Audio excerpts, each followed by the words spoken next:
Welcome to my channel Devendra sir science classes. मेरे channel को subscribe करें, लाइक करें, शेयर करें और कमेंट भी करें।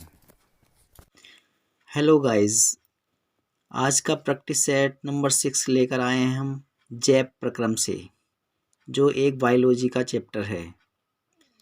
इसके 20 बहुत ही इम्पोर्टेंट प्रश्न जो सभी परीक्षाओं में पूछे जाते हैं और बोर्ड की दृष्टि से बहुत ज़्यादा इम्पोर्टेंट हैं, वो लेकर आए हैं। तो हम शुरू करते हैं सेट को प्रश्न नंबर 1 से। पहला प्रश्न है, मनुष्य में वृक्क एक तंत्र का भाग है जो संबंधित है, यानी कि वृक्क किससे संबंधित है वो बताना है। पहला ऑप्शन है पोषण, दूसरा है श्वसन, तीसरा है उत्सर्जन और चौथा है परिवहन। तो वृक्क का जो कार्य होता है वो उत्सर्जन होता है, यानी उत्सर्जी पदार्थ शरीर के अंदर से वृक्क बाहर निकालता है। क्वेश्चन नंबर 2, जठर रस स्रावित करने वाली जठर ग्रंथियां उपस्थित रहती हैं, यानी जिनसे जठर रस निकलता है ऐसी ग्रंथियां कहाँ पर उपस्थित रहती हैं। पहला ऑप्शन है आमाशय में, दूसरा क्षुद्रांत्र में, तीसरा यकृत में, चौथा बृहदांत्र में। तो इसका पहला ऑप्शन सही है, यानी जठर रस जो स्रावित करने वाली ग्रंथियां होती हैं वो आमाशय यानी पेट में पाई जाती हैं। आमाशय से मतलब पेट से है। क्वेश्चन नंबर 3,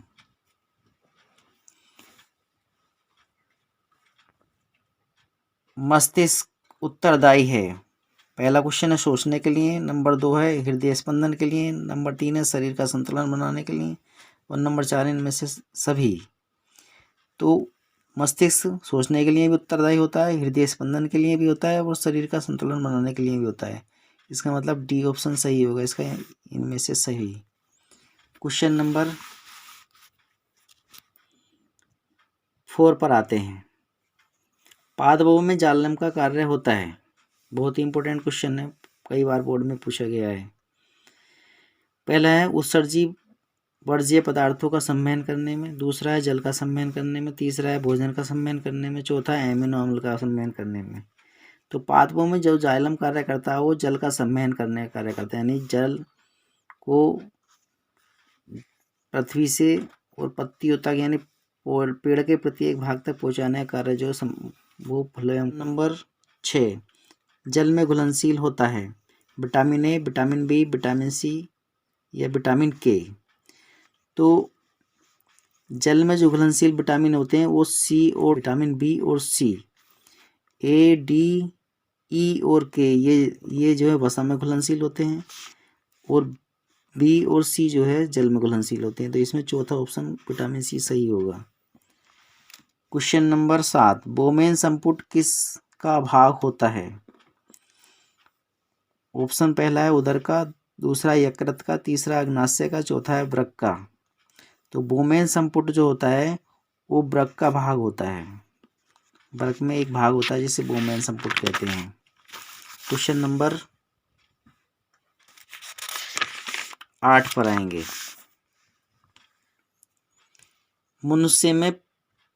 मनुष्य के प्रत्येक जबड़े में चवर्णक दांतों की संख्या होती है। तो मनुष्य पहला ऑप्शन दिया है 2, दूसरा दिया 4, तीसरा दिया 6 और चौथा दिया है 8। तो मनुष्य में जो चवर्णक होते हैं प्रत्येक जबड़े में वो 6 होते हैं, चवर्णक दांतों की संख्या। क्वेश्चन नंबर 9 देखेंगे। फेफड़ों से शुद्ध रक्त आता है, पहला दिया है बाएं आलिंद में, दूसरा दाएं आलिंद में, तीसरा दिया है बाएं निलय में, चौथा दिया है दाएं निलय में। तो फेफड़ों से जो शुद्ध रक्त आता है वो बाएं आलिंद में आता है। फेफड़े रक्त को शुद्ध करते हैं, फिर बाएं आलिंद द्वारा वह रक्त जो है हृदय में पहुंचता है। क्वेश्चन नंबर 10, रुधिर दाब मापता है, यानी रुधिर दाब किसके द्वारा मापा जाता है। पहला ऑप्शन है थर्मामीटर, दूसरा है बैरोमीटर, तीसरा है गैल्वेनीमीटर और चौथा है स्पेग्नोमैनोमीटर। तो 4 ऑप्शन इसका सही है, स्पेग्नोमैनोमीटर। क्वेश्चन नंबर 11, एटीपी तथा NADP2H का निर्माण करते हैं। पहला ऑप्शन है माइटोकॉन्ड्रिया, दूसरा है क्लोरोप्लास्ट, तीसरा है पैरोक्सिन और चौथा है लाइसोसोम। तो लाइसोसोम जो है एटीपी तथा NADP2H का निर्माण करते हैं। Question number 12। क्वेश्चन नंबर 12 है, निम्न में से कौन ऊर्जा का सिक्का या मुद्रा के रूप में जाना जाता है? यानी ऊर्जा जगत का सिक्का किसे कह देते हैं? ऊर्जा जगत का सिक्का किसे कहते हैं? तो पहला ऑप्शन है एडीपी, दूसरा है एटीपी, तीसरा है एएमपी और चौथा है पाइरूबिक अम्ल। तो एटीपी को हम ऊर्जा जगत का सिक्का कहते हैं, यानी कि इसका बी ऑप्शन सही है, ATP. Question number 13। Question number 13, निम्न में कौन एक केवल जंतुओं में पाया जाता है? ऑप्शन पहला है श्वसन, दूसरा है तंत्रिका तंत्र, तीसरा है हार्मोन और चौथा है वृद्धि। तो श्वसन पेड़ों में भी होता है और जंतुओं में भी होता है। हार्मोन भी पेड़ों में भी पाया जाता है, जंतुओं में पाया जाता है, और वृद्धि भी पेड़ों में भी होती है, जंतुओं में होती है। लेकिन तंत्रिका तंत्र केवल किस में पाया जाता है? वो पाया जाता है जंतुओं में। पौधों में तंत्रिका तंत्र नहीं होता। इसका मतलब बी ऑप्शन इसका सही है। क्वेश्चन नंबर 14 पर आएंगे। क्लोरोफिल अवशोषित करता है। पहला ऑप्शन है जल, दूसरा है खनिज पोषक, तीसरा प्रकाश ऊर्जा और चौथा है ऑक्सीजन। तो क्लोरोफिल जो है वो पेड़ पौधों की पत्तियों में पाया जाता है, जिसे हम हरित लवक भी वो कह देते हैं, पर्णहरिम। तो ये सूर्य के प्रकाश को अवशोषित करता है और सूर्य के प्रकाश को अवशोषित करके ये भोजन बनाता है। यानी ये हरी पत्तियों में पाया जाता है क्लोरोफिल, और ये सूर्य के प्रकाश को अवशोषित करता है और पत्तियां जो भोजन बनाती हैं। क्वेश्चन नंबर 15, निम्न में से कौन विषमपोषी नहीं है?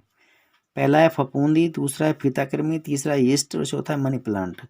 तो विषमपोषी का मतलब है जो अपने आप अपना पोषण ना करता हो, दूसरे पर निर्भर रहता हो, उसे विषमपोषी कह देते हैं। तो फफूंद विषमपोषी होता है, फीताकृमि भी विषमपोषी होता है, दूसरे के शरीर में अपना जीवन पूरा करता है। यीस्ट भी विषमपोषी होते हैं। मनी प्लांट अपना भोजन खुद बनाता है। मनी प्लांट ये हरे पौधे होते हैं, सूर्य के प्रकाश के प्रसीद में अपना भोजन स्वयं बनाते हैं। ये विषमपोषी नहीं है।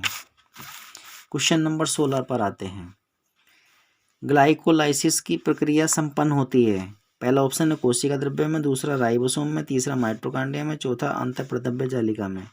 तो लाइसोसोम की क्रिया जो होती है वो कोशिका द्रव्य में होता है। पहला ऑप्शन सही है। क्वेश्चन नंबर 17 ये रिपीट हुआ है, इसे छोड़ देते हैं। क्वेश्चन नंबर 18 देखेंगे। श्वसनीय पदार्थ कार्बनिक पदार्थ है जो श्वसन के दौरान ऊर्जा मुक्त करने के लिए होते हैं। तो पहला ऑप्शन है ऑक्सीकृत, दूसरा है अपघटित, तीसरा है संश्लेषित और चौथा ऑप्शन है ए और बी दोनों। तो श्वसनीय पदार्थ वे कार्बनिक पदार्थ हैं जो श्वसन के दौरान ऊर्जा मुक्त करने के लिए ऑक्सीकृत होते हैं। तो ये पहला ऑप्शन इसमें सही होगा। क्वेश्चन नंबर 19 देखेंगे। एक अणु ग्लूकोज के पूर्ण ऑक्सीकरण से कितने एटीपी अणु प्राप्त होते हैं? यानी कि एक अणु ग्लूकोज से जब उसका पूर्ण ऑक्सीकरण होता है तो कितने एटीपी अणु प्राप्त होंगे? क्योंकि हमारे शरीर में जो ऊर्जा प्राप्त होती है वो एटीपी अणुओं के रूप में प्राप्त होती है, इसलिए एटीपी को ऊर्जा जगत का सिक्का भी कहा जाता है। अभी क्वेश्चन पीछे आया था ये। तो एक अणु ग्लूकोज से जो है हमें 38 एटीपी प्राप्त होंगे। डी ऑप्शन सही है। क्वेश्चन नंबर 20 देखेंगे। मनुष्य के हृदय में कोष्ठों या वेशमों की संख्या होती है।